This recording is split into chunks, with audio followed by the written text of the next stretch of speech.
Hello everyone, this is Nilesh Kumar Gupta and you are watching NG Physics classes. Well, पिछले turn पे मैंने आपको thermal expansion of liquids बताया था, जिसमें मैंने आपको coefficient of apparent expansion of volume और coefficient of real expansion of volume, ये सारी बातें बताई थी। साथ साथ मैंने इनके बीच में रिलेशन भी प्रूव करवाया था। हमारा जो रिलेशन आया था that was gamma R is equal to gamma A plus gamma G. बोलो बंधु। Yes, sir. इसके बाद मैंने आपको एनॉमलस एक्सपेंशन ऑफ वाटर बताया था। वाटर की डेंसिटी कितने डिग्री सेल्सियस पर मैक्सिमम होती है 40 degrees Celsius. और वॉल्यूम 4 डिग्री सेल्सियस पर मिनिमम होता है। ये सारी बातें आपको बता चुका था। Yes, sir. फिर मैंने लास्ट आपको जाते जाते units of universal gas constant भी बताया था। क्लियर है यहाँ तक हमको सभी चीजें? आगे बढ़ते हैं। इसके बाद हमारे सामने इसी कड़ी में एक अगला नोट है और उस नोट में कह रहा है मुझसे कुछ, क्या कह रहा है वो हमें जानना है। वो सब आप जानते हो, वैसे ऑलरेडी पढ़े लिखे बच्चे हो, समझदार बच्ची हो। गांव वालों, आपको ये बताया गया था वर्क का यूनिट क्या होता है जूल। एसआई सिस्टम में जूल, सीजीएस सिस्टम में अर्ग, और उसी चैप्टर में ये भी बता दिया था 1 joule is equal to 10 to the power 7 erg. आप लोग जानते हो तो इस दुनिया में जितनी भी टाइप की एनर्जीज होती हैं उन सभी का यूनिट जूल हम लोग लिख सकते हैं। और फिर भी सामान्यतः जो हीट एनर्जी होती है, हीट एनर्जी वही है पास। आप जैसे एक इंसानी वजन है, इंसानी वजन नापा जाता है, क्लियर? आप सब लोगों का वजन जो नापा जाता है, ऐसे तो बोलते हैं 1-2 कुंटल को, 1-3 कुंटल को, ऐसे बोलते हैं? नहीं बोलते। क्या बोलते हैं? किलोग्राम बोलते हैं। क्या ऐसे नहीं बोल सकता तो फलाना इतने ग्राम को है, फलाना इतने ग्राम को, ऐसे बोल सकता? क्यों नहीं बोल सकता? किलोग्राम को ग्राम में कन्वर्ट करके नहीं बोल सकता? मैं बोल सकता हूं, पर बोला नहीं जाता, क्योंकि यूजुअली हम लोग किलोग्राम की रेंज में होते हैं, तो हम लोग जो यूनिट यूजुअली यूज करते हैं किलोग्राम है। लेकिन क्या इसका मतलब ये है कि मैं ग्राम नहीं यूज कर सकता? बिल्कुल कर सकता। क्या मैं क्विंटल में आपका वजन नहीं बोल सकता? बोल सकता हूं। बट जो सही यूनिट है एक्चुअली आप लोग किलोग्राम की रेंज में ही ज्यादातर सब लोग आ जाते हैं, इसलिए हम लोग किलोग्राम यूज करते हैं। समझ में आ रही मेरी बात? इस दुनिया में जितनी भी टाइप की एनर्जीज हैं उन सबका यूनिट जूल होता है। लेकिन फिर भी अगर हम थोड़ा सा क्लासिफाई करें तो heat energy, specially heat energy की अगर बात करें तो हीट एनर्जी को हम लोग ज्यादातर कैलोरी में मेजर करते हैं। तो एनर्जी जूल में भी कर सकते हैं, नो डाउट, लेकिन यूजुअली ज्यादातर जो किया जाता है हीट एनर्जी को मेजर, वो काय में किया जाता है? कैलोरी। क्लियर? हीट एनर्जी को काय में मेजर किया जाता है बबुआ? कैलोरी में। और आपको बता दूं, 1 कैलोरी बराबर, शायद हो सकता है केमिस्ट्री वगैरह में आप लोगों ने पढ़ लिया हो, 1 कैलोरी बराबर होता है 4.18 जूल। बिल्कुल कंठस्थ घुटा घुटाया याद होना चाहिए आपको। क्लियर? 8 हटा दूंगा तो सिग्निफिकेंट डिजिट से मैं इसे 1 कैलोरी बराबर अप्रोक्सीमेटली इक्वल टू 4.2 जूल। भयंकर यूज में आता है ये। क्लियर? मैं पूछूंगा कभी भी अगर कैलोरी को जूल में बदलना होगा तो कैलोरी की जगह क्या लिख दूंगा? 4.2 joule. I hope you understand. Clear? सामान्यतः जो हीट एनर्जी होती है वो ज्यादातर कैलोरी में ही नापी जाती है। क्लियर? इसका मतलब ये नहीं है कि हम उसे जूल में नहीं नाप सकते, बिल्कुल नाप सकते हैं, पर ज्यादातर जो नापी जाती है वो काय में नापी जाती है? कैलोरी में। आई होप यू अंडरस्टैंड गाइस। पढ़ लो, वही नोट लिखा हुआ है।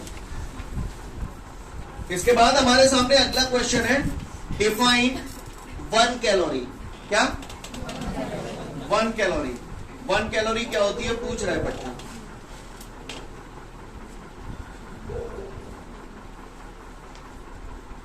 चले एक चमचिया ले लो। क्या ले लो? चमचिया। और उस चमचिया में मैं केवल फीलिंग दे रहा हूं, जस्ट ट्राई टू अंडरस्टैंड। उस चम्मच में मैंने 1 ग्राम पानी ले लिया। क्या ले लिया? 1 ग्राम पानी। अब वो पानी में गर्म करना है, पानी में, और पानी को गर्म करके मैं उसका टेम्परेचर 1 डिग्री सेल्सियस बढ़ाना चाहता हूं। मैं क्या करना चाहता हूं? 1 डिग्री सेल्सियस टेम्परेचर बढ़ाना चाहता हूं। किसका? पानी का। कितने पानी का? 1 ग्राम पानी का टेम्परेचर। तो 1 ग्राम पानी का टेम्परेचर 1 डिग्री सेल्सियस बढ़ाने के लिए मुझे क्या चाहिए? हीट चाहिए, और जितनी हीट चाहिए उसको बोलते हैं 1 कैलोरी। अर्ज क्या है? 1 ग्राम पानी का टेम्परेचर 1 डिग्री सेल्सियस बढ़ाने के लिए जितनी हीट की रिक्वायरमेंट होती है, that heat is called 1 calorie. The amount of heat required to raise the temperature of 1 gram water by 1 degree Celsius is called 1 calorie. जी हाँ बहन भाइयों, 1 ग्राम पानी का टेम्परेचर 1 डिग्री सेल्सियस बढ़ाने के लिए जितनी हीट की रिक्वायरमेंट होती है, that is called 1 calorie. The amount of heat required to raise the temperature of 1 gram water by 1 degree Celsius is called 1 calorie. Hope you understand. Yes, sir. You understand, guys? Yes, sir. किसी पट्टे ने अगर हमसे पूछ लिया calorie क्या है तो मुझे बता देंगे. Clear? 1 calorie is the amount of heat which is required to raise the temperature of 1 gram water by 1 degree Celsius.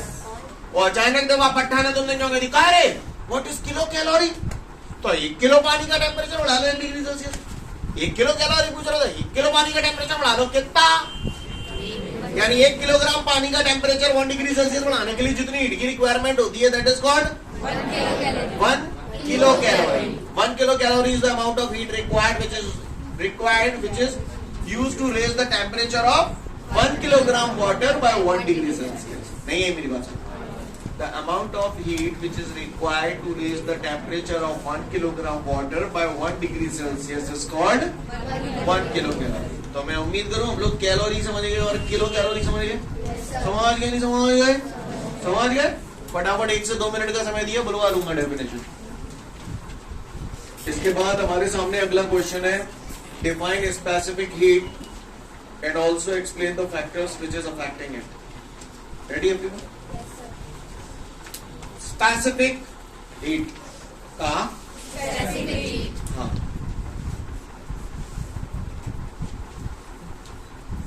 1 ग्राम पानी का टेम्परेचर बढ़ाने के लिए जितनी हीट की रिक्वायरमेंट हुई थी उसको आप क्या बोल रहे थे? 1 हैं? calorie. 1 कैलोरी के लिए. आपको समझ में आया? अब मान है.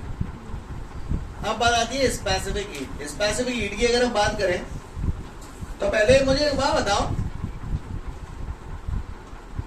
मैं किसी ऑब्जेक्ट को गर्म करना चाहता हूं, मैं किसी ऑब्जेक्ट को, तो वो क्या चाहिए? हीट. कितनी हीट चाहिए? हाँ, कि भैया आप कितनी क्वांटिटी गर्म कर रहे हैं. सही बोल रहा है? आपको बात समझ में आई? बोलो. एक आदमी के लिए चाय बनानी है तो हीट लगेगी, 100 के लिए बनानी है तो भी तेजी लगेगी. तो यानी according to you the amount of heat required is depends on the mass of the body. Yo guys, बोलो बंधु. तो मतलब किसी बॉडी को कितनी हीट चाहिए ये इस बात पे डिपेंड करेगा कि भैया उस बॉडी का मास कितना है. मास जितना ज्यादा होगा हीट उतनी ज्यादा लगेगी. एग्री करते हैं इस बात? ठीक है. दूसरी बात, हीट कितनी लगेगी ये चीज इस बात पे भी डिपेंड करती है कि आप उस चीज का टेम्परेचर कितना बढ़ाना चाहते हो. कम गर्म करना चाहते हो कि ज्यादा गर्म करना चाहते हो. कम गर्म कराओगे तो हीट कम लगेगी, ज्यादा गर्म करना चाहोगे तो हीट ज्यादा लगेगी. नहीं है ये बात समझ में? सीन क्लियर है? यानी किसी भी बॉडी को जो हीट रिक्वायर्ड होती है that depends on the change in temperature. जितना ज्यादा चेंज इन टेम्परेचर आपको चाहिए, हीट उतनी ज्यादा लगेगी. यू मीन टू से बोलो. सही बोल रहा हूं ना? सही बोल रहा हूं ना? क्या हुए को परेशानी? बोलो लाला रे, बोलो. सीन क्लियर है? तो किसी भी बॉडी द्वारा जो रिक्वायर्ड हीट है, एक तो मास ऑफ द बॉडी पे डिपेंड करेगी और दूसरा change in temperature of the body. कितना आप टेम्परेचर में चेंज लाना चाहते हैं. नहीं है मेरी बात समझ में? सीन क्लियर है? कोई दिक्कत? एक चीज और है जिसपे हीट डिपेंड करती है, that is the nature of the substance. Substance का नेचर कैसा है. मान के चलो 1 किलोग्राम खंडा है. खंडा समझते हो? पत्थर 1 किलोग्राम पत्थर है. ठीक है, उसका टेम्परेचर चेंज करना चाहता हूं. और दूसरी तरफ 1 किलोग्राम लकड़ी है, उसका भी टेम्परेचर चेंज करना चाहता हूं. जितना टेम्परेचर लकड़ी का बढ़ाना चाहता हूं उतना ही टेम्परेचर पत्थर का भी बढ़ाना चाहता हूं या लोहे का बढ़ाना चाहता हूं, कुछ भी मान लो, पत्थर मान लो, लोहा मान लो, है ना, मास दोनों का सेम है, दोनों में चेंज इन टेम्परेचर भी सेम चाहता हूं, तो इसके लिए हीट सेम देनी पड़ेगी, अलग अलग देनी पड़ेगी। तो इसका मतलब है ना, किसी भी बॉडी द्वारा गर्म होने के लिए जो रिक्वायर्ड हीट चाहिए, that also depends on the nature of the body. भैया कागज को परेशानी, सेम अमाउंट ऑफ सब्सटेंस में सेम चेंज इन टेम्परेचर करना चाहता हूं, तो हीट उस चीज पे भी डिपेंड करेगी, नेचर ऑफ द बॉडी पे डिपेंड करेगी। यस और नो? ओके, तो मैंने दोनों इक्वेशंस को कंबाइन किया, तो कंबाइन करने से मुझे यह हासिल हो जाएगा, नहीं हो जाएगा? और जब जब प्रपोजल हटाया है, यही तो आपको बताया है, Q बराबर ms डेल्टा टी। ठीक है, कुछ लोग इसे mc डेल्टा टी भी लिख देते हैं। क्लियर? और दोनों की आदत डाल दो, दोनों ही बहुत चलन में है। S बोले तो specific heat. Clear? Specific heat जो होती है that depends on the nature of the material, अलग अलग मटेरियल के लिए अलग अलग होती है। कहानी क्लियर है? भाषा समझ में आ रही है सभी को? काव्य को परेशानी? Q बराबर ms डेल्टा टी भी बोलता हूं या mc डेल्टा टी भी बोलता हूं। S बोल दो, S भी स्पेसिफिक हीट है यहाँ पर, और C भी स्पेसिफिक हीट है।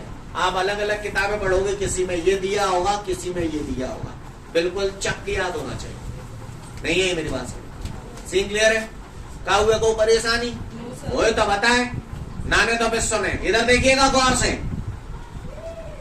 किसी पट्टे ने मुझसे पूछा कि स्पेसिफिक हीट का डेफिनेशन बताऊं, क्या का डेफिनेशन बताऊं? तो S की डेफिनेशन बनानी है तो m डेल्टा टी नीचे ले आऊं, क्योंकि आ जाएगा नहीं, यहाँ जाएगा, तो S is equal to Q upon m delta T. कहा गलत कह दी मैंने भैया? नहीं, मैंने कहा गलत कह दी। Scene clear? अगर इतने नहीं क्लियर है तो फिर बात ही कहा ही, m बराबर 1 दत्तम, यानी unit mass of the substance, delta T 1 degree Celsius. डाल दो दोनों, इसमें मैं रख दूंगा, तो S बराबर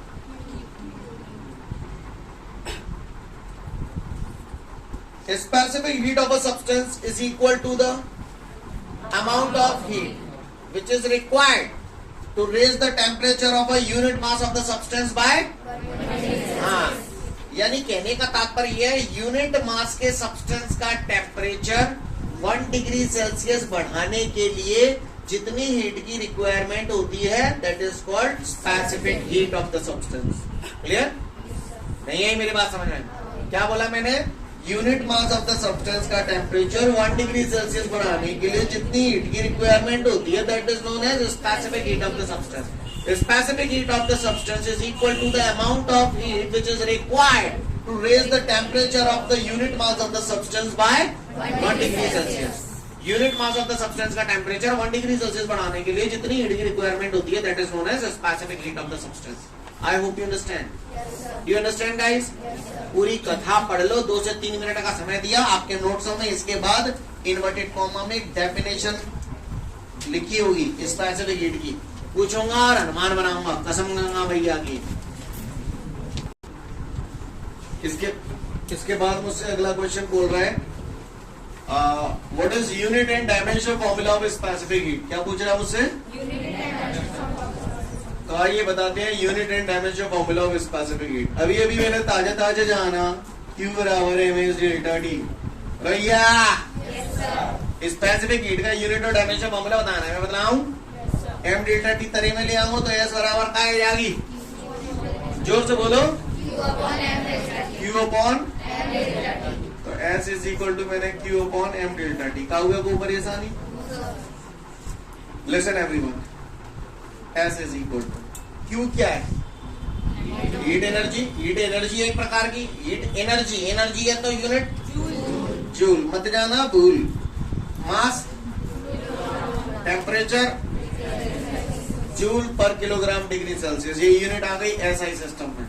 किसी पट्टे ने ये पूछ मारा CGS सिस्टम में बता दो, लाल आ रहे तो जूल की जगह, किलोग्राम की जगह, डिग्री सेल्सियस की जगह।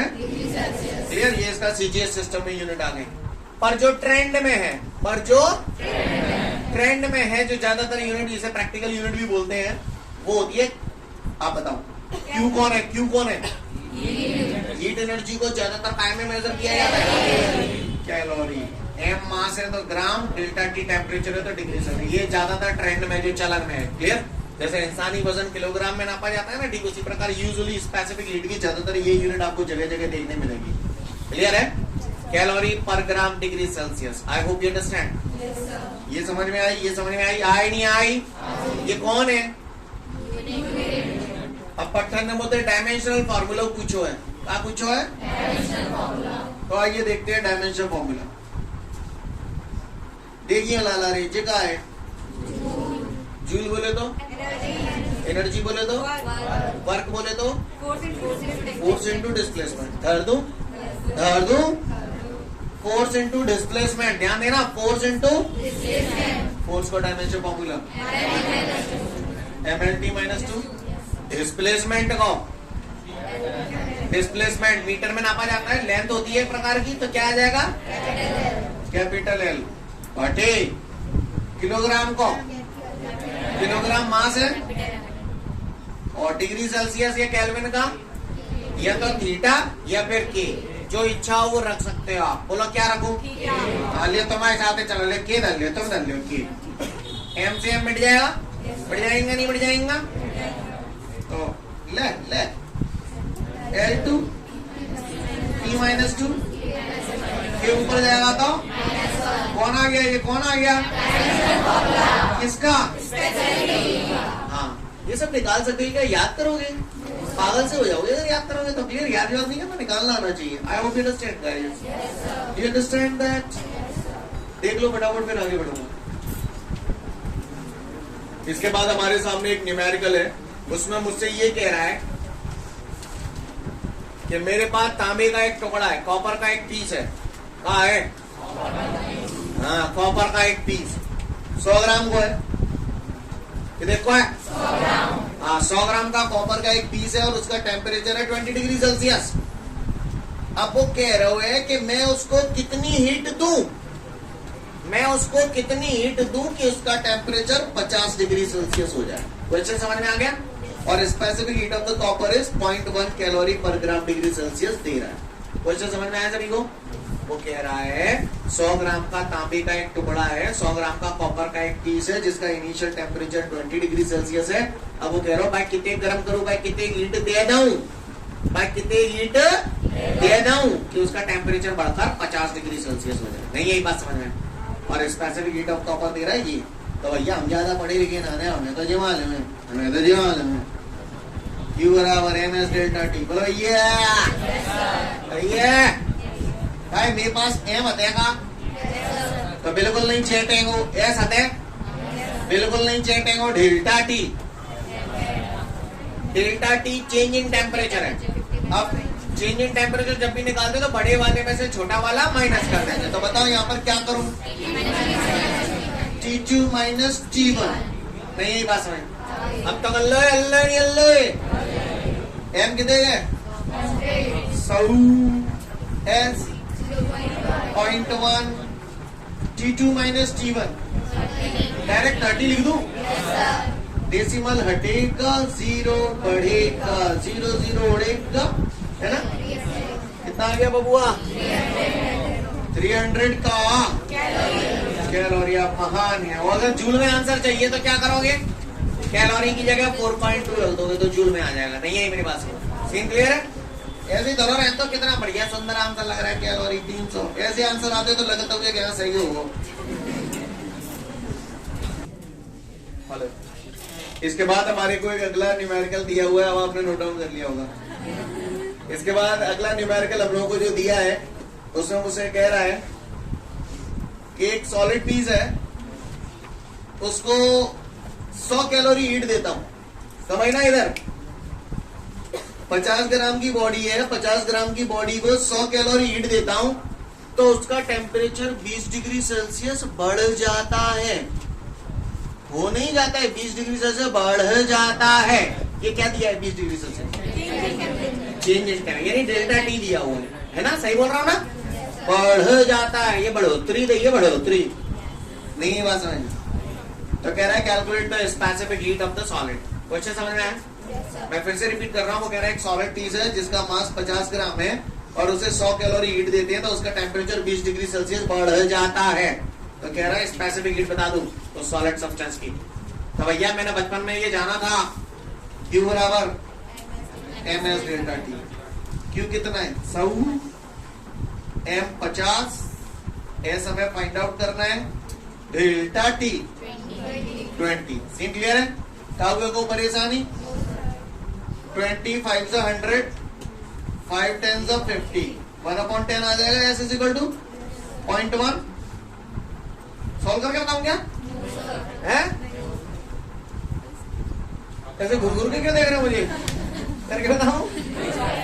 कैलोरी पर ग्राम डिग्री सेल्सियस।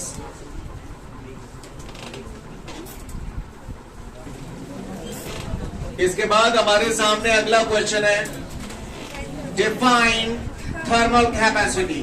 क्या पूछ रहा है हमसे? Define thermal capacity. Are you ready? बात बताओ, सुनने होगा। थर्मल कैपेसिटी पूछ रहा हूँ। क्या पूछ रहा हूँ? थर्मल कैपेसिटी का तेल लेने पहले मैं एक बार बताऊं, तुमने अभी मुझे स्पेसिफिक हीट बताई थी। क्या कर रहे थे? क्या कर रहे थे स्पेसिफिक हीट में? Unit mass of the substance का टेम्परेचर 1 डिग्री सेल्सियस बढ़ाने के लिए जितनी हीट की रिक्वायरमेंट होती थी उसे क्या बोलते थे? काय को टेम्परेचर बढ़ा रहे? काय को टेम्परेचर बढ़ा रहे? यूनिट मास का, किसी भी बॉडी के यूनिट मास का टेम्परेचर बढ़ाते। लेकिन अगर पूरी बॉडी का टेम्परेचर 1 डिग्री सेल्सियस बढ़ाने के लिए, यहाँ यूनिट मास का चक्कर नहीं है, कि पूरी बॉडी का टेम्परेचर 1 डिग्री सेल्सियस बढ़ाने के लिए जितनी हीट की रिक्वायरमेंट होती है that is called thermal capacity. Clear? The amount of heat required to raise the temperature of a body by 1 degree Celsius is called thermal capacity। यानी पूरी बॉडी का टेम्परेचर 1 डिग्री सेल्सियस बढ़ाने के लिए जितनी हीट की रिक्वायरमेंट होती है that is called thermal capacity. नहीं है ये बात समझ में? पूरी बॉडी का टेम्परेचर 1 डिग्री सेल्सियस बढ़ाने के लिए जितनी हीट की रिक्वायरमेंट होती है उसे हम लोग बोलते हैं थर्मल कैपेसिटी। क्या बोलते हैं बबुआ? और थर्मल कैपेसिटी का जो फॉर्मूला होता है, थर्मल कैपेसिटी का जो फॉर्मूला होता है that is m into c। Clear? This is the formula for thermal capacity. m यहाँ पर जो हो गया that is the mass of the substance और c यहाँ पर जो हो गया वो specific heat of the substance. m into c भी लिख सकते हो या m into s भी लिख सकते हो। जैसे वो ms डेल्टा t था तो इसमें डेल्टा t नहीं है, बस केवल m into s। Scene clear है? काहुए को परेशानी? यानी मेरा कहने का तात्पर्य यह है कि पूरी बॉडी का टेम्परेचर 1 डिग्री सेल्सियस बढ़ाने के लिए जितनी हीट की रिक्वायरमेंट होती है that is known as thermal capacity. The amount of heat required to raise the temperature of the body by 1 degree Celsius is called thermal capacity. Scene clear है? या फिर आप चाहे तो इसके फॉर्मूले के आधार पर भी इसका डेफिनेशन दे सकते हैं। The product of mass and specific heat of the body is called thermal capacity. Clear? The product of mass and specific heat of the body is called thermal capacity. काहुए को परेशानी नहीं होए तो बताएं, नाने तो फिर सुने और देखो गौते गौते देखी हो हैं। एक ही शॉट में काफी सारी चीजें बता रहा हूं। m मास है, मास की यूनिट किलोग्राम ग्राम कुछ भी रख सकता हूं। क्या रखूं? बोलो आप बोलो, वो कहोगे कोई रखो। हाँ ले तो मोटे बच्चे ले किलोग्राम डाल ले। c स्पेसिफिक हीट है, स्पेसिफिक हीट के भी एक यूनिट देगी थी जूल पर किलोग्राम डिग्री सेल्सियस। बोलो भैया यस सर ना? किलोग्राम किलोग्राम कटे गए नहीं, यही बात है। किलोग्राम किलोग्राम तो यूनिट क्या आ गई थर्मल कैपेसिटी की? अर्ग पर डिग्री सेल्सियस नहीं लिख सकता? सीडीएस सिस्टम है। बोलो भैया कैलोरी पर डिग्री सेल्सियस नहीं लिख सकता? लिख सकता नहीं लिख सकता? बोलो। किसी पट्टे ने मुझसे पूछ लिया what is dimensional formula? What is dimensional formula? हाँ इसका डायमेंशनल फॉर्मूला देखते हैं। डिग्री सेल्सियस टेम्परेचर है तो टेम्परेचर का या तो थीटा या फिर के है ना, या तो थीटा या फिर के। सीन क्लियर है? तो टेम्परेचर को मैंने धोता यहाँ पे कहा थीटा या के कुछ भी रख सकते हैं। जूल, जूल बोले तो एनर्जी बोले तो वर्क बोले तो और फोर्स बोले तो हाँ और डिस्प्लेसमेंट बोले तो। आप लोग समझ तो रहे हो ना? सीन क्लियर है? करूँ तो अप्पा m l into l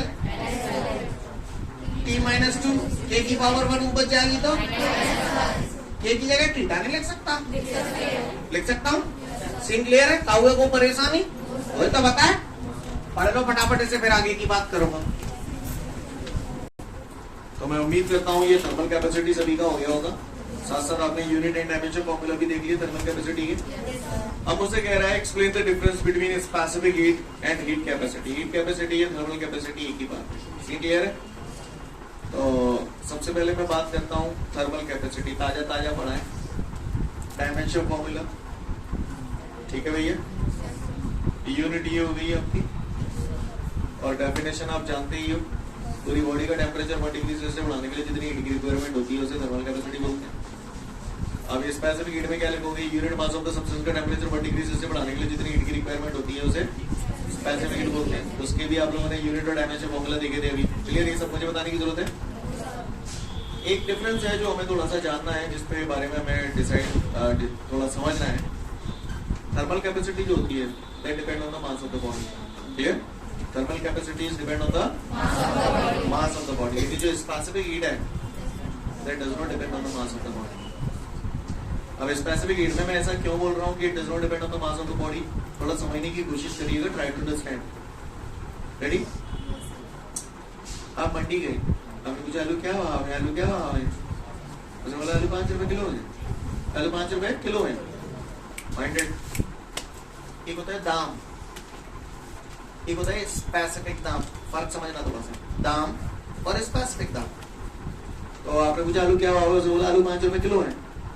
तो तुमने भी 2 किलो दे दे, 2 किलो तुम्हारे 2 किलो तुम्हें दे दे, तो क्या पैसा दे दे? तुमने वह कितने दे दे? 10 रुपये। तुमने उसको दाम दिए। फिर अगला एक और आएगा 3 किलो देना, कैसे देना? 15 रुपए। तुमने उसको दाम दिए। अगला रात एक और बने, आलू क्या भाव है? 5 रुपए किलो। देना 10 किलो। बार बार बंदे आ रहे थे, कोई 2 किलो ले रहा था, कोई 5 किलो ले रहा था, कोई 10 किलो ले रहा था। तो जो दिया जाने वाला अमाउंट था, जो दाम था, वो बदलता जा रहा था। लेकिन जितने भी बंदे आ रहे थे वो सबसे बोल एक ही रहा था, आलू 5 रुपए किलो, आलू 5 रुपए किलो, आलू 5 रुपए किलो। इसमें स्पेसिफिक दाम क्या हुआ? वो फिक्स है 1 किलो के लिए। अब तो जितने किलो चाहिए बेटा ले ले, पैसा दे दे। नहीं है मेरी बात समझ? स्पेसिफिक हीट क्या है? वही आलू का भाव है 5 रुपए kilo. Unit mass of the substance का टेंपरेचर 1 डिग्री सेल्सियस बढ़ाने के लिए जितनी हीट की रिक्वायरमेंट होती है that is called specific heat. नहीं है बात समझ? जैसे मैंने बोला कॉपर की स्पेसिफिक हीट 0.1 कैलोरी पर ग्राम डिग्री सेल्सियस है। तो जाको मतलब ये भाव कि 1 ग्राम को कॉपर को टुकड़ा अगर बाको टेम्परेचर 1 डिग्री सेल्सियस में बढ़ाना है तो मैं 0.1 कैलोरी हीट ही लगेगी। ये मतलब है उसका। नहीं है बात समझ? इट इज जस्ट लाइक आलू का भाव 5 रुपए किलो, 5 रुपए किलो, 5 रुपए किलो। नहीं है मेरी बात समझ? सीन क्लियर है? तो स्पेसिफिक हीट जो होता है वो अलग अलग मटेरियल के लिए अलग अलग होता है, फिक्स होता है। It does not depend on the mass of the body. नहीं है बात समझ? आलू का जो भाव था 5 रुपए kilo, that does not depend on the amount of aloo that is required by you, right? वो उन आलूओं पे डिपेंड नहीं करता कि आप कितने आलू खरीद रहे हो। हालांकि प्रैक्टिकल लाइफ में पसेरी में कम लग जाते हैं। क्लियर? पर अपन वो बात नहीं कर रहे। पर आप मेरी बात समझ रहे हैं ना मैं क्या कहना चाहता हूँ? बोलो ना। तो specific heat does not depend on the, but thermal capacity depends on the. बाकी के सारे पॉइंट आपके सामने ही अभी पढ़े आपने, फटाफट पढ़ लो फिर आगे बढ़ेंगे। ओके, तो फिर आज के लिए पर्याप्त। कल फिर मिलते हैं। Thank you everyone, have a great day to all of you guys.